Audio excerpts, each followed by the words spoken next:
Hey guys, and welcome back to How Logical. In this tutorial, we're gonna look at how to back up a folder in OneDrive. Now let us begin. As you can see, I have already installed the application and logged into my account. If you have not, do it right now. It is quite easy. If you don't know how to, we have created a video regarding that as well. Now let's simply look at how to back up a folder. At the top right corner of this application, you will see a button like this, that is Settings. Click on it right now. Once you click on it, something like this will open up. From here, what you guys need to do is simply click on Settings. The button's at the very first. This right here is the settings page, and right now what we are is in the sync and backup page, the page we need to be in. The very first option we see in this page is called as Backup Important PC Folders to OneDrive, and right next to it there's a button like this that says Manage Backup. Click on it right now.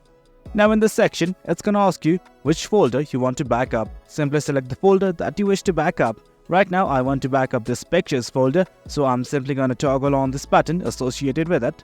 And once everything's okay, I'm simply gonna hit on Save Changes. And guys, that's it.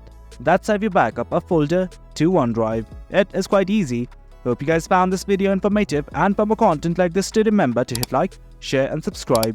Your support fuels us. Until next time, thank you.